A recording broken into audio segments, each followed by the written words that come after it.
So we're here solo, you and Yes, I. duo. Yeah. Hmm. And at this stage in our life, I think there's a big topic both you and I don't really want to talk about, Hmm. but think we probably should. Yeah. Yes. So just recently, just a few months ago, you lost both your parents within 48 hours. Yeah, the strange part too being they were divorced for 40 plus years Hmm. and died like 48 hours almost to the minute, right? Right. It was eerie. From completely different reasons. Mm-hmm. And their progression towards those final days started around the same time, 4 or 5 months prior. Well, it was, and I'm interested. So when do you think my mother's progression started?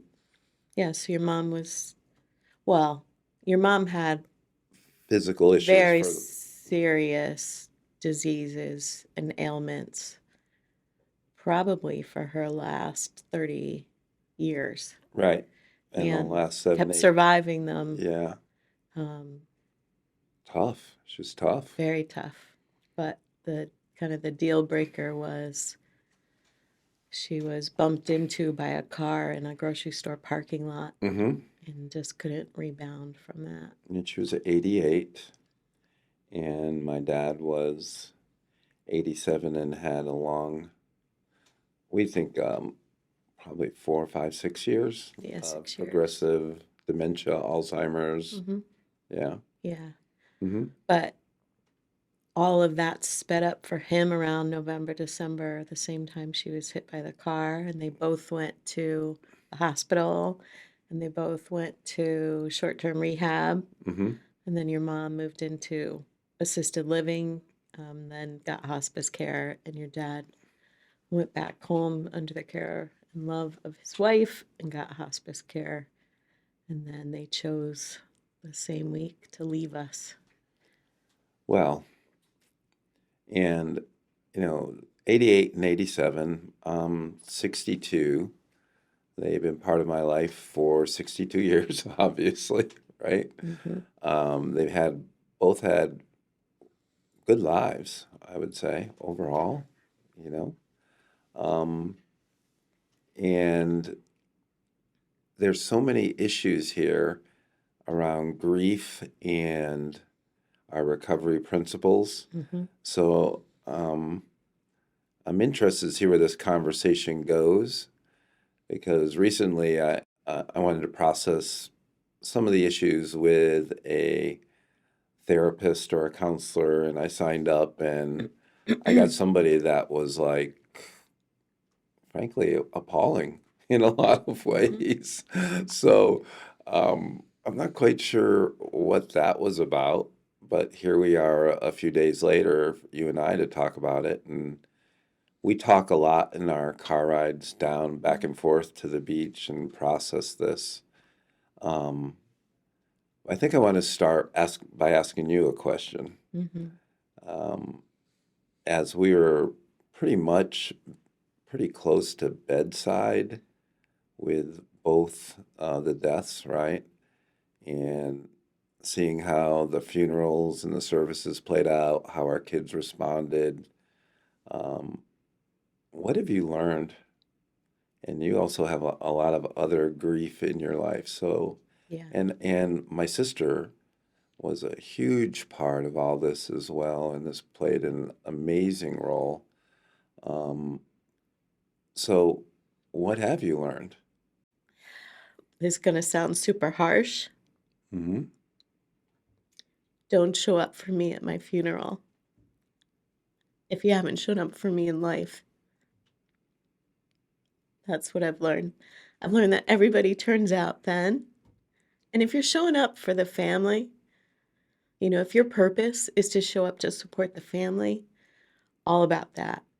But if your purpose is to show up for me because I'm dead and you didn't show up for me in my life, then just skip it. Because I don't know. I am already in the best place imaginable. So I'm okay. So either show up for my family or show up for me when I'm living. And I know that's wicked harsh, Well, for you, that's harsh. It doesn't sound harsh to me. But I've just seen it again and again and again, and it's folks will have regrets that they don't need to have, and it's about, so many times we've talked about, do we really want to go to do this, or you know what kind of routine do we have time, can we fit that in, where do we choose ourselves over somebody else? But there are people in our lives who I don't give enough of my time to, who show up for us again and again and again. And it's an incredible gift to have those people. Over the decades I've known you, you've always talked about showing up and how important that is. And I think that's almost a recovery principle. 90% of life is showing up, right? Yeah. Well, the early recovery pathways were just show up, Mm-hmm. right? Not just to show Fake up, it till you make it. but not just to go and show up for yourself, For others. who show up for others. Right. I'm not in any way implying I am great at this. Right. But as a receiver, Mm-hmm. it's an incredible gift when people show up for you. That's true. So what did you learn? So there's my answer to your question. Well, that was more kind of a esoteric or surface thing that you've learned about. Really? We think that's surface? Well, other people show up. Well, what have you learned internally about processing grief and life and all Oh, that? I gotcha. I did go down and I took a fork in the road that you didn't put. You like to deflect. Um, But I can answer your question first if you want more time to think about it. no, I know my answer. Are you going to be able to say it? I feel that grief is not time bound. It is. So we talk about SMART objectives, right? Yeah, With sure. specific, Smart goal. measurable, time bound. Grief is not SMART. Grief is not time bound. Grief doesn't operate on a calendar. You can go, your loved one passes away, and you might walk right through their birthday, their next birthday, having the best day you ever had. And then on some random day, you'll see a bird, or in my brother's case, I can see a fire truck Oh, yeah. 364 days a year. He was a former fire chief. Passion, love, everything for him. And on one random day, one random fire truck, it will hit me and wash over me like a tidal wave. Mm-hmm. And so grace, when you're going through grief, is in giving grace to myself, that if it hits me hard on whatever day or time, it's okay. Because I think the grief is in measure to the love that you received from the person, the love you had for the person. And if there's a whole lot of grief, it's because there was a whole lot of love. Mm-hmm.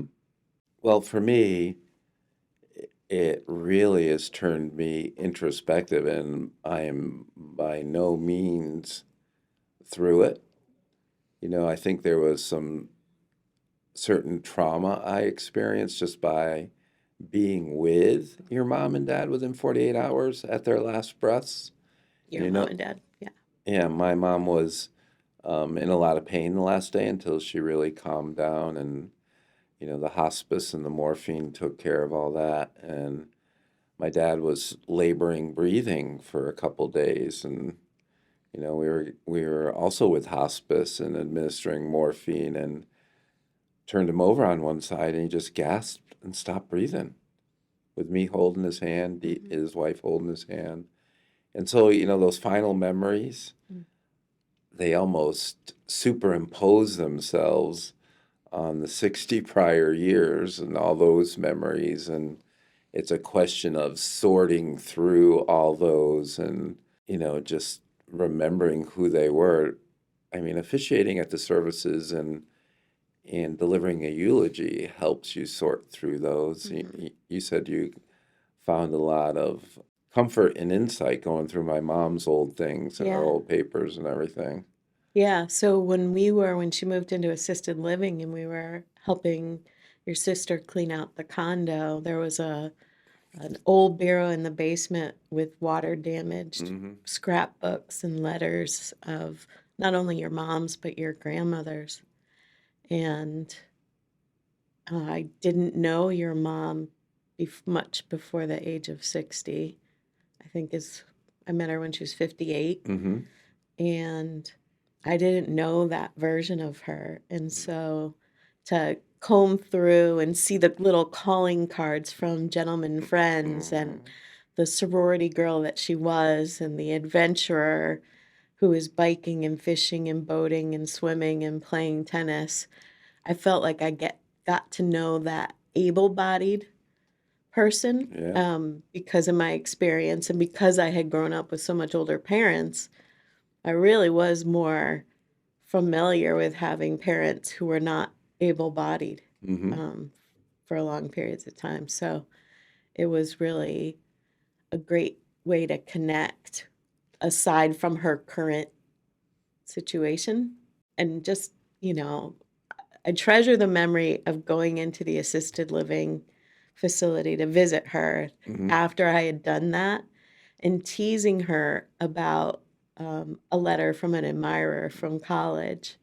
And she said, "Well, did you find the telegrams from Tony?" And I said, "No." And she goes, "You're a terrible snoop." I know. So that was just such a that was Hmm. just a really trying to find those nuggets of gold in those final days when Hmm. you know the one you care about is in such pain, and connecting them with those happier times. Right. I think the tools of recovery are just the fact that we were in recovery, that we were able to show up. You and I drove to Rhode Island, just about weekly to visit my dad and Dee. And when mom took a turn for the worse, we were there. I don't even know, but it was a lot of time. So we showed up. But I think if I was actively using alcohol and drugs, Hmm. I'd have been at the bar. Yeah. I'd have been visiting my dealer. I wouldn't want to deal with death. I think a lot of times when people are dying, there's a lot of fear associated with that. And you can face the fear, Hmm. the fight, which is facing the fear, or flight and just taking off. And the way I always took off when I wanted to avoid feelings was to use. Yeah. And I don't, just the fact that we were there, I think was an incredible gift, not only to me, but to my parents as well, right? And I know you were available for all your relatives that passed all those times. I don't know if you get better at death or you build thicker skin and it doesn't affect you as deeply because you know how much it affects you. But I'll have to say for me, one of the big learnings was being very grateful for my recovery, but looking at my own mortality in the face. I Hmm. mean, that clearly, that there's a likelihood that I could end up the same way. And what do I do about that? But more importantly, what do I do with the time I have left? Hmm. And um, I haven't come to any conclusions. I love working in the recovery field. I know I'm tired, but I don't know how much of that is, 23 years of working in the recovery field, or if it's just, the grief upon me, the sadness is upon me. So I'm kind of in a fog, so I'm not going to make any decisions there. Um, but I have learned to find a moment of awe and wonder, at least a few in every day, Hmm. and to appreciate the time you have today, to live in the present. Um, and it really comes down to joy. Are you enjoying what creation is around you? Are you enjoying the people around you? Um, I mean, I didn't get sober to be miserable. I don't want to go through the rest of my life miserable. Mm-hmm. Physical pain is physical pain. That doesn't have to make me miserable. I can still hurt and be joyful, right? Yes, right. Even when you were going through your cancer treatment, there were some songs that played a role, like um, Tim McGraw's Live Li- like you were "Live dying. Like You're Dying," Oh, and then great. there was that other song that were both kind of thematic, but to make sure that you are finding some joy in every day, because we can't control all these circumstances. And I do think that the pandemic has created a slightly different version of walking through things like this than before too, and I can't really put my hands on the impact of that. But the you said, I've been through this more often, and so a couple things there is one thing that I have learned, and it came about this week too, with experiencing a ton of shoulder pain, like really at the between 0 and 10, I was between 7 and 9 for a Hmm. couple days. Um, and you said to me the other day, "Should you be going to work?" And I was like, "I absolutely have to go to work."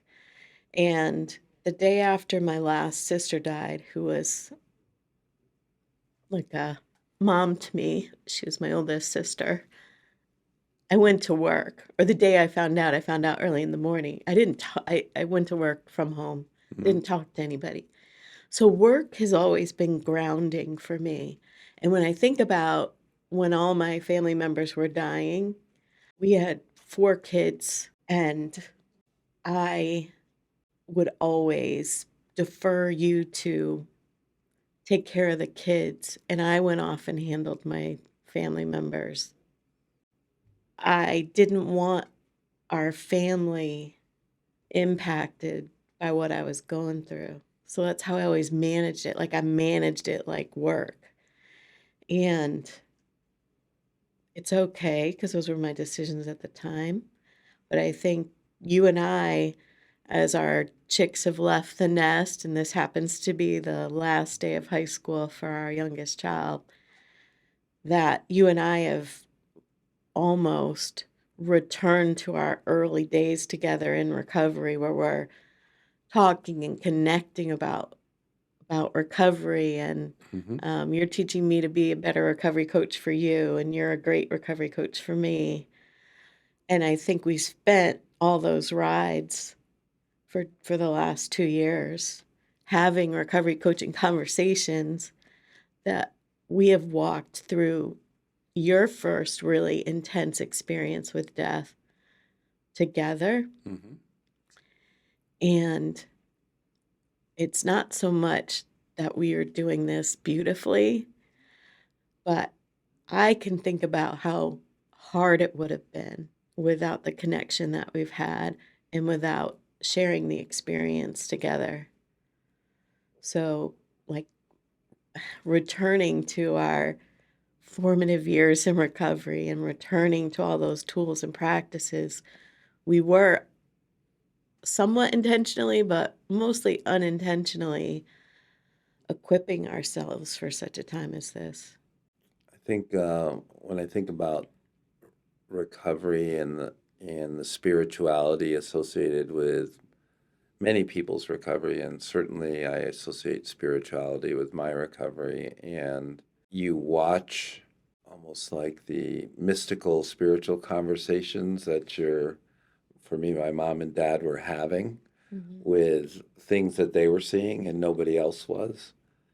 And I had seen that a few times before, and you had witnessed that it just reinforces the idea of the spiritual or the supernatural. I guess some people could say it's like delusions in their head or something, but it didn't look like that to me. They were definitely seeing things, they were wrestling things. One time I was sitting next to my mother's and she just yelled, "I'm sorry, I'm sorry, I'm sorry." And I don't know who she was talking to. I just held her hand and said, "I'm right here, Mom. It's okay." And I think about sometimes the grief brings me to think about what it will be like when I'm on my deathbed if that's how I go, and It's going to be interesting. I'm just going to say that. well, I don't know You what are it's gonna like. interesting. Well, I just, will I be afraid? Will I welcome Hmm. it? My faith tells me that death is not final, Hmm. but there's a finality to death, Yeah. that it comes up in the strangest ways. I love what you talked about. Grief doesn't have a time frame. It's not like a 3 month process and you've walked through it. I don't think so. I think it's more like, um, well, it hit you at the weird time. Mhm. I went and had a colonoscopy. My mother loved to hear about that. She was a nurse at one time. I was going to call her and say, "Well, these are the results of my." Well, I'm not going to do that. Yeah. I can't do that. And you're like, start to get all choked up because even something you could connect with your parents about. And you've often talked about my dad just going back to the house and the presence he had in the house, Hmm. that he was always fun loving, welcoming. It was our kind of like homestead, that Yeah. everybody returned to. And And really, for 6 years, he was in that recliner in the middle of that house and yeah, that presence. yeah, But it, always usually pretty peaceful, yeah, and his, yep, good sense of humor. Yeah. love seeing the dog more Yeah. than us. Yeah. Used to be the kids, but Yeah, the dog. He loved the dog. but I know when I was typing up an invitation list for Mary's graduation party, and I Hmm. went to write Dad and Dee, and just started sobbing Hmm. to just write, Dee without Dad, and the other day I went to describe a room in Dad's house, and Hmm. that just took my breath away too. So it catches me. Well, the theme I put in each of the when we talked at the funeral services was grief, relief, and gratitude, right? The relief really was that they were out of pain. And Mhm. on some level, both of them wanted to die. They were done. Yeah, they they communicated it. yeah. And the gratitude is just for their lives they lived and what they gave me life. I mean, as simple as that, as basic as that, right? Mhm. And there was much, much more than that. But the grief is the thing that is it's it's a lot more than just like sadness. I mean, the sadness will come upon me. I've noticed I've become way more quiet. I don't want to necessarily engage and talk with much more introspective. And I think that's part of the grief. Um, there's anger at times, and it bubbles up in strange places and weird times that doesn't quite match the event that happened. Mhm. Um, there's a lot of love and tears and missing. So, another tool of recovery is, I've expanded my own personal emoji chart, right? I know. Really? Yeah, I know that there's many more emojis that make up Phil, and I'm able to say now I kind of know what I'm feeling. I didn't always know, and I can also label that if it's yeah, okay, this is the frustration one or the anger one, and it's not associated with this event. It probably has to do with this. The strange thing too, and I think we've both experienced it, and my sister talks about it frequently, is the fatigue. It's just like, why are we so why, It's almost like having a case of mono. and you just go, and I don't think it's anything like physical. I do think, I did catch COVID in the months after all those years I caught a bout of COVID, but I don't think it's that. I think I'm over that. But I'm still just times where, you know, I know I probably should go walk in the woods. I'd feel better, but I certainly can't get myself to do it. Yeah. Is that depression? Is that fatigue? Is that, I don't know what that is.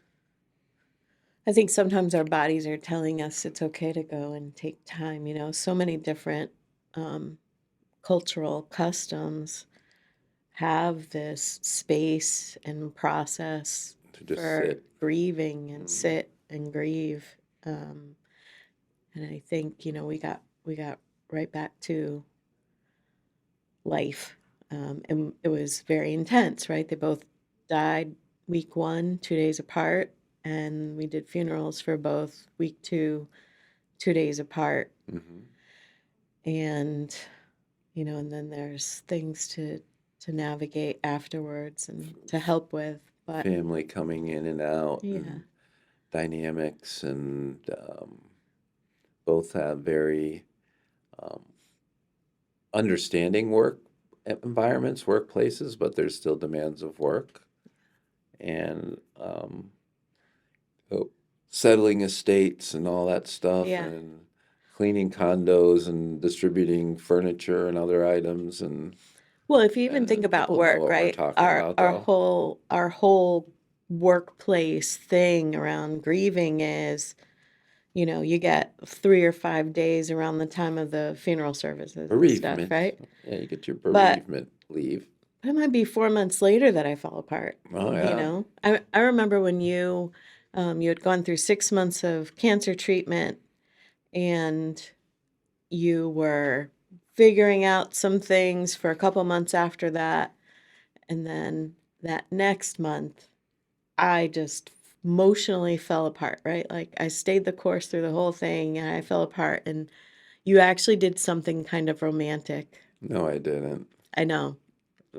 These aren't hard to remember because there's so few, Yeah, but good. That's you why I do them so few, so you'll remember you them. sent me a bouquet of flowers with a note that said, "It's okay to fall apart now.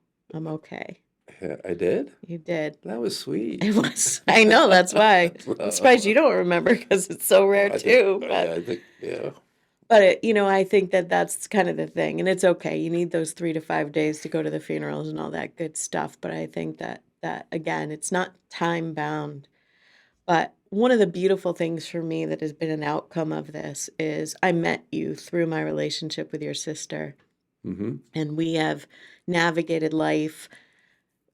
We've had different seasons of raising children with each other, and we have children who are involved in activities that are different, and we just haven't had the kind of capacity and time together. And so, um, having her back really in our lives again and walking through it with her has Mm-hmm. been a treasure.